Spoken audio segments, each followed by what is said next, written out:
time constraints just for our witnesses and for everybody. So there may be bells that will go off around 1:30 or so. I am asking so those will be 30-minute bells. I'm asking for consent that we will be able to go 15 minutes beyond those bells, so into those bells before we suspend.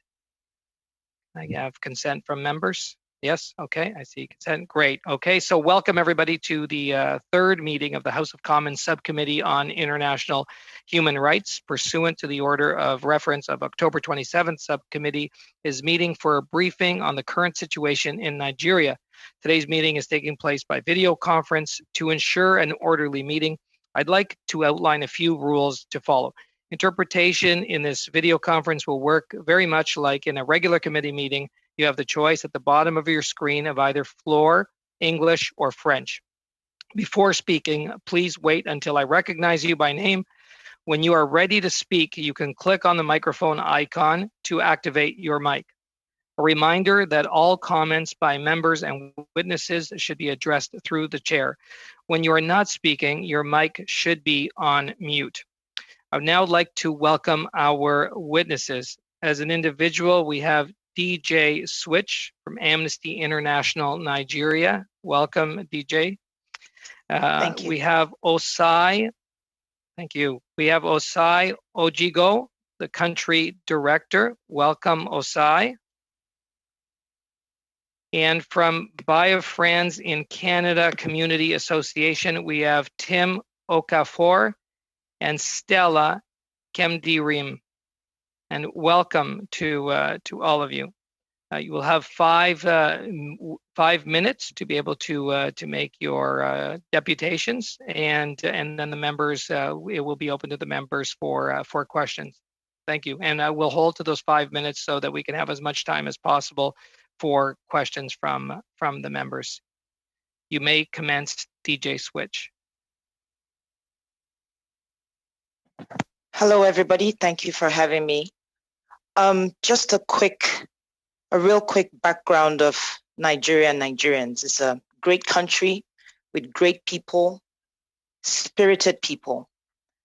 Whatever good and bad out there, of course, but I tell you, from my personal experience, it is either as a result of the government's handling of Nigerians, the country, how we have responded and reacted, no excuses.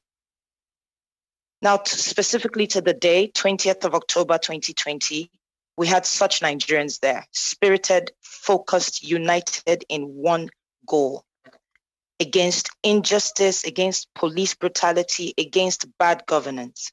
What started out as a protest against police brutality, especially the unit called SARS, unfortunately just degenerated into something I still find it hard to reconcile with in my heart. I remember being there at the protest. I was on stage with some beautiful organizers of that particular day's event. And we were informed that there was a curfew for 3 p.m. I do remember that there was outrage on Twitter because it was short notice. The curfew, I think we got the information at about noon that day. And so we said, look, people came from all over Lagos. It was thousands of people there. The best thing we can do if people can't make it home, we'll sit still, don't do anything, don't move. We'll sit still and we'll sleep over till night. It was at the toll gate. And then later on, we got, sorry about that. And then later on, we got, I'm so sorry. I don't know if you can hear me. Okay, great. I'm getting some messages in my ear. Okay, so we also got information later that the governor wanted to see me and 6 other people. And I remember saying to them that we have no leader. If the governor wanted to speak to us, he should kindly come to the toll gate and address Nigerians because we've been out for over 11 days. And then the lady that came to give us the information, I do not remember her name at this time, left. She came back some 30 minutes later to inform us that the curfew had been canceled and moved to 9 p.m. I remember telling the people there this information and people cheered. While this was going on, another member that was standing behind me came up to me and said, someone is taking out the cameras from the toll gate. And I said, do you recognize who? Because we had I think the real heart of Nigerians there. We did not destroy anything except for graffiti.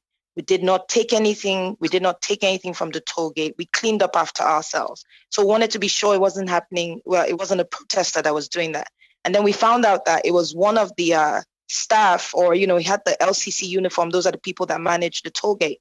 So he took a picture just to keep and, to sort of use as proof that we didn't destroy or take anything. And then we realized that the big billboard that is over the toll gate had been turned off.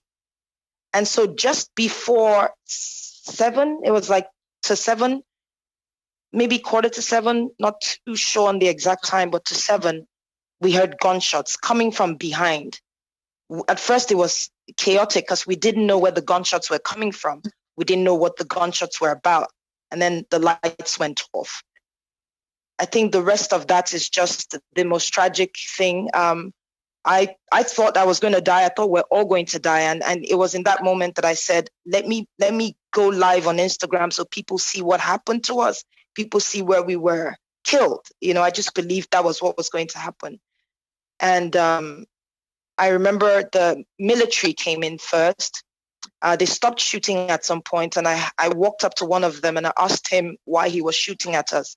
And he said he had express orders from above and that I was coming too close to him. And if I came too close, it would be considered an attack on him and he would have to shoot.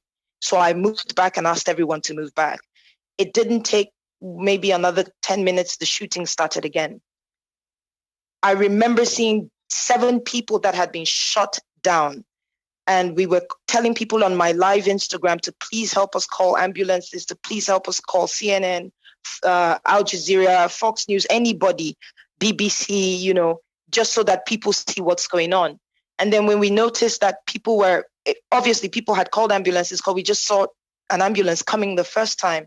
But then we noticed the ambulance was stopped by another set of military at the back, which we didn't realize that it was a 3-line formation. So there were military people behind us, in front of us, and another line behind the ones in front of us. And so they stopped the first ambulance, they sent it back. So I remember saying on my live that they're turning the ambulances away. The second one came, they turned it back. And then the third one came from our back. I really don't know how he got in, but he got in. So we had to rush. There was an elderly man who was shot on the side. We had to rush him to the ambulance. After this part, everything sort of died down DJ Switch. Yeah, we will get an opportunity through questions to hear more of your story. It's very compelling. Okay. We do want to hear it, but we are going to move just so we can get through the witnesses and then get into questions. So We're going to move to Osai Ojigo. Okay. Thank you. Thank you. Thank you very much. 5 minutes. Thank you very much, Chair, and for the opportunity to share a bit more light on the current situation in Nigeria. I would like to begin by stating that on the face of it, Nigeria is very compliant with human rights. It has ratified many international treaties, including the International Covenant on Civil and Political Rights. However, human rights violations and abuses are prevalent. The #EndSARS protest movement arose due to the widespread human rights violations, including torture and extrajudicial killings by the police in the country. It all started when a viral video of a man shot by officers of the Special Anti-Robbery Squad, SARS, of the Nigerian Police Force on 3rd October 2020 in Delta State was trending online. It elicited a lot of anger because people were just shocked by the brazen act of SARS. While the campaign for End SARS was not new, it was the first time in October 2020 that street protests were made under the banner. Earlier in the year, in June 2020, Amnesty International Nigeria released the report, Time to End Impunity, where we documented at least 82 cases of abuse by SARS between January 2017 and May 2020. The findings showed that SARS officers carried out torture and other cruel, inhuman, or degrading treatment as punishment on detainees or as a tool for extracting information and for extortion. They seize money and property from suspects to enrich themselves rather than to bring criminals to book. Our research showed that young persons, especially young men between the ages of 17 and 30, are most at risk of arrest, torture, or extortion by SARS. Even journalists were harassed, coerced, and threatened, especially when they are covering stories or failing to disclose sources to the officers. Nigerian government adopted the Anti-Torture Act in 2017. This law criminalizes torture in Nigeria. However, no SARS officer or any police officer for that matter has been convicted of torture in the Nigerian court, despite the fact that torture is actually quite pervasive by security agents. The impact of the End SARS protest was huge because nearly 30 out of the 36 states had hosted at least one protest. Lagos had the most venues and the largest number of people gathering to protest against this brutal tactical unit. On Tuesday, 20th of October 2020, which we now call Black Tuesday, Nigeria's military forces opened fire at peaceful protesters at the Lekki toll gate in Lagos. There were other shootings by police in other communities in Lagos that day, leaving at least 12 people dead in Lagos. Amnesty International noted that at least 56 people have died across the country since the protests began, up till 20th of October. In many cases where the security forces intervened in the protest, they had used excessive force in an attempt to control or stop the protest. There's evidence that talks were not stopped, especially when they were trying to disrupt this protest. It's important to stress also that there have been several panels set up by the government to resolve these issues, yet they have never followed up the recommendations. There have been threats against human rights defenders, activists, NGOs, and Amnesty International for speaking against injustice. Recently, just on Wednesday, November 4th, Amnesty International was threatened by an unknown group suspected to be sponsored by the Nigerian military. They have given Amnesty International Nigeria 7 days to leave the country. Otherwise, they are going to inflict violence and arson on us and on our premises. The atmosphere of fear is distracting and preventing many human rights defenders and activists from demanding for accountability. It also puts frontline advocates at risk of being attacked by non-state actors. Nigeria needs to be reminded of their international obligations to protect everyone within their territory without discrimination. And we hope our testimony today would help the committee in arriving at what sort of pressure to put on Nigeria to do the right thing. I thank you. Osayo Ojigo, thank you. And now moving to the Biafrans in Canada Community Association, we have Tim Okafor and Stella Kamidiriam. You will have 5 minutes total between yourselves, so 5 minutes. Thank you, committee members. I want to specifically talk about the aftermath of the EndSARS movement and protest. After the protest, we saw a large number of people arrested by Nigerian government. A lot of them hasn't been processed, but I want to specifically bring attention to what is happening in Obibo in Rivers State. Now, this is a fallout from the EndSARS protest. So many police stations were burned throughout southern Nigeria, mostly in most of the states. Youth had reacted to what witnesses have described here as high-handedness by the SARS group and other military groups and security agencies, extrajudicial killings, torture, many, all kinds of atrocities that are meted to people. Now, the governor of Rivers State had imposed a curfew and made a declaration that indigenous people of Biafra, I represent the organization of the Biafrans that live here in Canada, had committed crimes of killing either police or army or burning police station. And because of that, he placed a coffee on 4 communities: Obibo, Ikoku, Maiwan, and Oil Mill. I want to point out that these particular communities are inhabited by Biafrans and the Igbo especially. We know the ethnic composition of Nigeria. So many times Nigerians are blinded by ethnicity.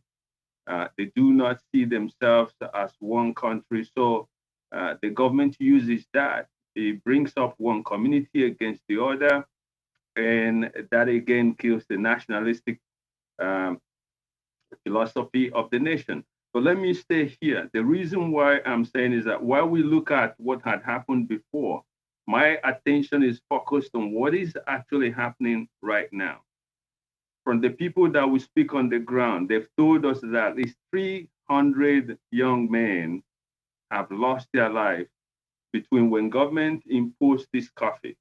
What he did was that he let people in their house without proper food and medication for over going to 3 weeks now. Now, if you come out because you ran out of food or medication and you're a young man between 18 and 30 years, you are shot, you are arrested, you're brutalized. There's all kinds of pictures and videos are watched on social media. I've spoken to the person we have on the ground, the pastor, and he even, the kind of things he narrated, the amount of people that are dying and are being killed and shot and are arrested. There was one specific incident where an ambulance had come to carry the cops. The military men stopped the ambulance and set the ambulance on fire with the people inside it. Now, I got the information to speak to you today on a short notice as at yesterday.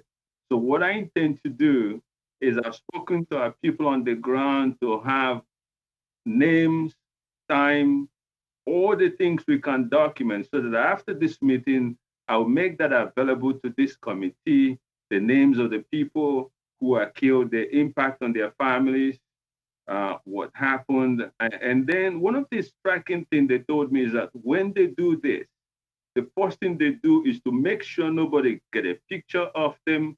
So if you're using a cell phone to capture this incident, they came down with snipers.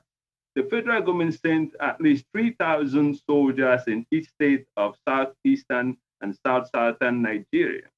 So my appeal is to stop the killing going on right now before we can get to other things, because people are falling. They are human beings. Their lives matter, just like the lives of every single individual matter. So there's all kinds of things taking place as I speak to you now. I will send in documents, videos, audios, so that if this community can send someone down to verify the veracity of those information, that'd be very, very helpful. Thank you, Mr. Okafor. Thanks so much. And on that, being able to send in documents, please, any documents, any information that you would like to send through the clerk. Now we're going to move to questions, and the members are going to have an opportunity to ask the witnesses questions. We're starting with Ms. Ikra Khalid from the Liberal Party. Thank you very much, for 7 Mr. minutes. Chair. Thank you very much, Mr. Chair, and I thank all of the witnesses here for your very compelling testimony. I would like to start by giving Ms. Switch the opportunity to finish her narrative of the events that Ms. Ojigo also highlighted as well. Ms. Switch, take your time, but I hope that you'll leave me some time to ask some follow-up questions. Just in your remarks, also, if you can address the Cybercrime Act in Nigeria and its impact on your advocacy in the online space as well. So please go ahead, Ms. Switch. Okay, so just to quickly round that up, so like you said, I can leave you some time. We were able to sort of hold our ground, and then the military left after a commandant came, and we got his name. I think they must have, we just guessed they must have found out that there were a lot of people that were watching what was going on. But 45 or 50 minutes later, the police came and did the same thing. and actually kill people. So that's just to wrap it up as quickly as possible. With regards to cybercrime in Nigeria, I think that's if I understand your question. Yes, it's a problem. It is a problem. And just like I said when I started speaking, that we've got something about Nigerians. We're very hardworking, and we have this survival, instinct at every level. There's this desperate need to survive, and not excusing that act because it is criminal, But all I'm saying is something led to something, and there's not enough sensitization. There's not enough education, for people to understand what they can use their skills for actually. So it's a broad scope. It's something that needs to be addressed for intelligent people in Nigeria who don't use it for anything but to do criminal things online. Just to address that, yeah. Thank you. And Ms. Switch, if you can identify and highlight for us, what has your life been like since that fateful day, and how you are doing after that fact? I've been on the move because it was 2 days after my live. The first threat came in. I thought it was a joke. I sincerely thought it was a joke. I was on my way home, because I had been on the street for 2 days straight. But just as I was leaving, because some of my colleagues in the same industry as I am tried to come get me out of the hospital, I was sort of vouching for one of the boys that we took in there. He was shot in the neck by a policeman. And just as I left, I got a phone call telling me I should please leave the vicinity, that there were military men at the hospital. And I think they found that out because on my story as well, I was thanking the manager of the hospital for letting us into his hospital and for treating us for free. So I think that's how they got that information. So I had to abandon my home. I moved from people's homes, like different places. I stayed in someone's property that they hadn't lived in for a long time. And then just to get out of Nigeria, I made short videos of my trip, just getting to where I am today. And I'm still traveling. So I'm not even done with my trip. And it's like in a forest just to get out of Nigeria. I still, when I put a cotton bud in my left ear, I bleed from there. I have a picture of that as well. I've been trying to document everything. I barely sleep. It's crazy. I can imagine parents who actually can't find their kids now because they've moved bodies. So I don't know. Thank you for sharing that, Ms. Switch. I really, really hope that things improve. I'll turn to Ms. Ojigo with respect to your comments about Amnesty International and your ability to operate in Nigeria. You had mentioned that you've been asked to leave the country. We've seen, and you also mentioned that this End SARS movement is not new. What is different in this instance that has brought such large volumes of protests that has really highlighted this issue within the Nigerian people? Thank you very much. I'll start with your last question. A lot of things have been building up in Nigeria in the last couple of years. So it was in 2017 that the End SARS hashtag started trending online. Last year, there was a visit by the Special Rapporteur of the United Nations on extrajudicial unlawful killing. And in her preliminary observations, she noted that the lack of accountability in Nigeria for crimes committed by the state officials is actually leading to that we're actually sitting on a keg of gunpowder. So the early warning signs have been there for a pretty long time, and it's kind of like peaked, showing that the government needed to address this issue. If people complain, you need to ensure that justice is served. So I guess that when that video on the 3rd of October was trending, people just had enough. And also because that month happened to be our independence month, anniversary month as well. Nigeria is celebrating 60 years of independence. So for young people, it's like, what's the future going to look like? I think there was a lot of mixed feelings celebrating our independence from Britain.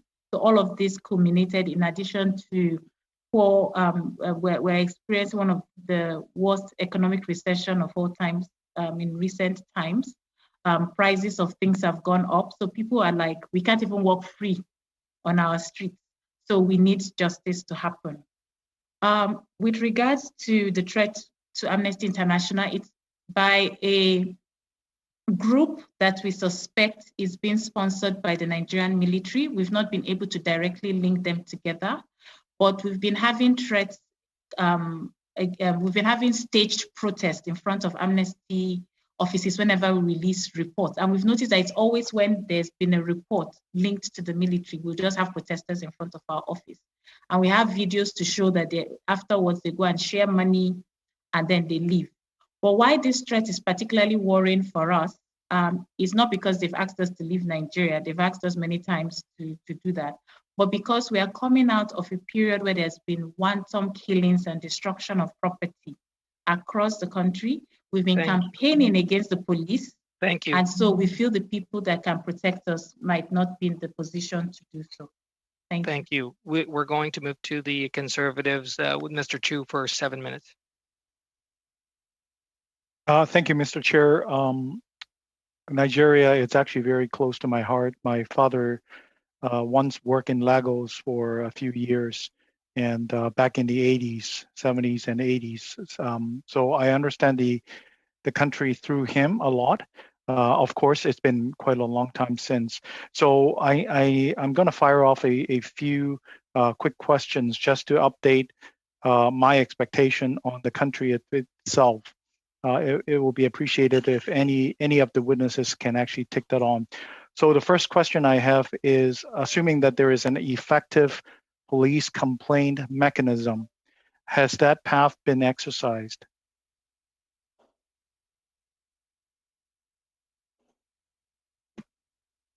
I can respond to that question with the permission of the chair.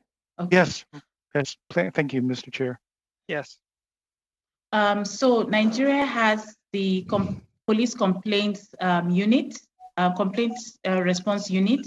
They receive complaints, but generally it's complaints to settle causes. Those complaints have not led to greater improvement for prosecuting officers when they've committed crimes. There's also the police oversight body known as the Police Service Commission, and there have been a lot of challenges in terms of it's a commission that lacks a lot of powers to actually take cases of discipline and prosecution of officers independently. It's often headed by a retired police commissioner. So we believe those are some of the challenges those units have. Thank you. Appreciate that you have actually answered my two other questions here. The other question I have is, will government agents, so police or military, be ever arrested or charged? I'm trying to assess the independence of the judiciary system in current Nigeria. Mr. Chair, it's open to any of the witnesses. Yes, please, witnesses, anybody that would have an answer or information. Well, I think I can say something here with regards to police being charged. I'm just going to be straight up and tell you, no.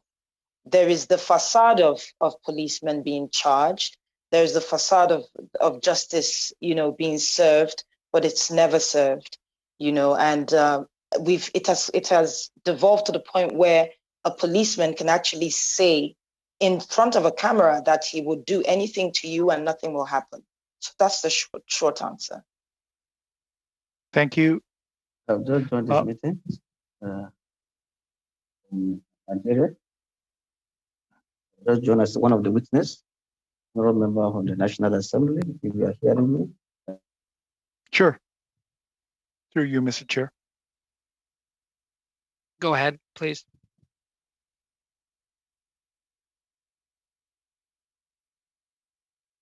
Okay, in the interest of time, I'm just going to move on. My next set of questions is about the freedom of information flow in Nigeria to date.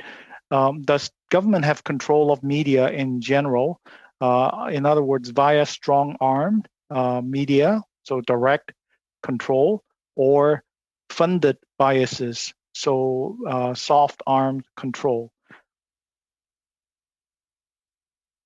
Can I say something on this? Yes, please. Well, it will appear on the surface that the freedom of information, that the press is free to speak or write on issues, but that's not really what is on the ground. Now, corruption has hidden deep into the Nigerian society that you can literally, if you want somebody to write anything on the newspaper, you can call journalists and give them envelopes. In fact, in one of the politicians, when he was rebuked for remarks he made. He was on a press conference and somebody asked him a question. And he told the journalist, you are one of those people that get envelope from people. So the state of journalism has been gradually dying. There were days of Delegiwa, a renowned journalist that does investigative journalism. Government sent him a letter bomb and he died. Just a way to intimidate people. And that has continued. And then when you put in the mix that there's several ethnic groups in Nigeria competing. So there's these biases in order to frame this question. So in summary, there's no press freedom. Appreciate that.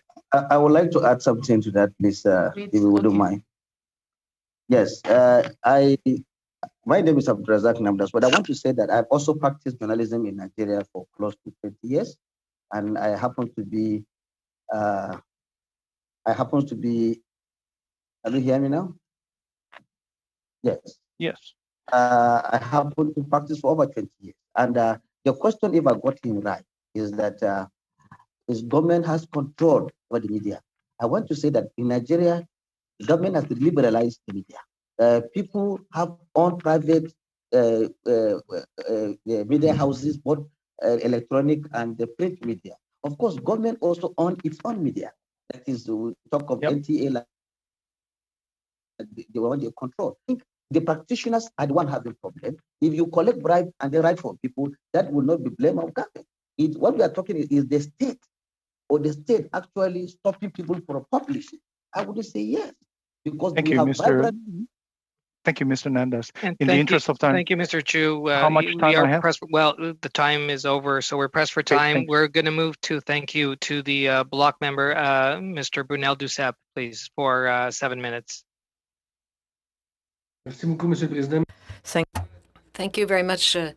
I'd like to apologize to all of the witnesses. My lateness was not because of a lack of respect. There were simply technical problems in my... Je vous remercie d'être là aujourd'hui avec nous. I'd like to thank you. You are here because you need international assistance. I think if you're here, that's the proof. I know that Nigeria is a signatory to the 9 major human rights international rights treaties. We're talking about the Convention Against Torture. We're talking about the International Covenant on Civil and Political Rights. In other words, officially, Nigeria has signed, it has ratified many of these agreements. But if you're here, it's because the International Committee needs to act. So perhaps I could begin with a question for Madame Ojingo. According to you, what is the international community's responsibility regarding the violations of these covenants?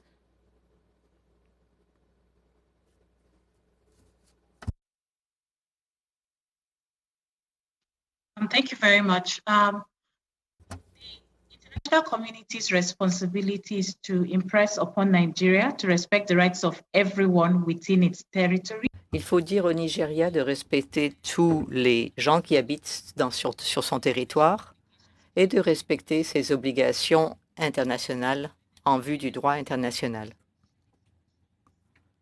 Crime that goes unpunished, it means that the rest of the world is even in greater danger of losing its humanity. So there's a moral duty as well as a legal obligation for the government to ensure justice is served. Mais selon vous, comment la communauté internationale? But according to you, how should the international community react? What can we do in order to help you? Clearly, we have to act. Yes, one thing that has worked a lot is messages to the Nigerian president, in fact, that the violence needs to stop and protection for human rights defenders. For the justice mechanisms to work, witnesses and human rights defenders should have the safety and protection to be able to appear to share their testimony. As you've heard from some of the witnesses today, they are in hiding because the government is not, the country is not safe for them anymore. And this, I think, is already inhibiting the justice mechanisms that the government has set itself for it to be effective. So without that protection, it cannot happen. So an observation mission to Nigeria would help, because that would prevent situations like this where witnesses are put on no-fly lists or are in danger and the government does not provide the police to protect them in order for them to attend, give their testimony, and are safe from non-state actors who want to harm them or who want to prevent the truth from happening. So an observation mission was something that we would encourage at this time. Là, j'imagine, So we're hearing you, we're listening to your testimony today, and you're talking to us.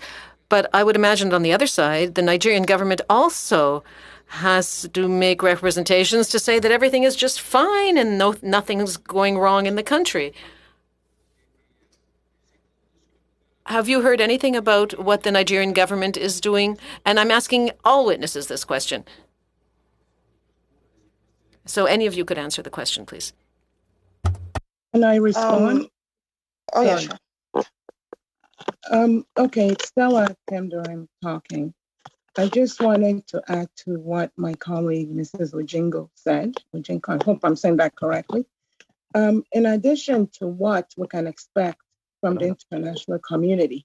Can you hear me okay? Can you hear me? Yes. Okay. So what I think an observation mission would be excellent, and it would address your last question about what is the Nigerian government saying. Nigerian government can say one thing, but what they do is another thing. So I think an observation mission is an excellent idea. But in addition to that, what I would suggest, which can be easily done at the international level by Canada even, because Canada does have some trade relationship with Nigeria. So one thing that can actually make a great impact, in my opinion, is to impose sanctions. That has always worked in the past, and it can work in this situation. I think it will send a strong message to the government, because right now, the Nigerian government feels they're not accountable to their citizens, to anybody. And that has to stop. We Nigerians in diaspora, we have families there. It's only my immediate family that's here. So every night we're hearing stories, we're afraid for their safety. When it comes to police brutality, there is no excuse. Police are supposed to protect the citizens. For them to turn on the citizens is just not acceptable. And then in addition, please, just one more comment, I think that would be helpful. The perpetrators need to be brought to justice.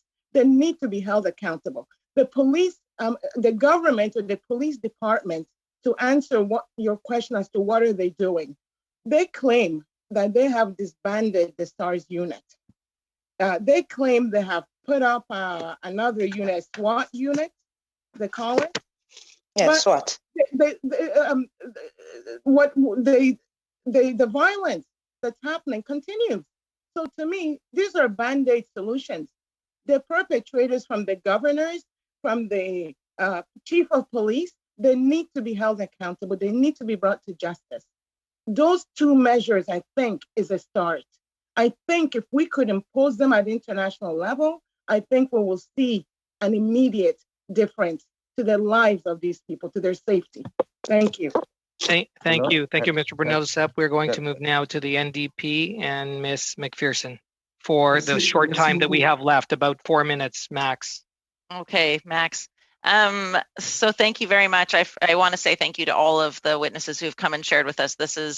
It's so hard to hear what's happening in your country, and I have never been to Nigeria. I've spent a lot of time in Africa, and I have never made it to your country, and I certainly hope to one day.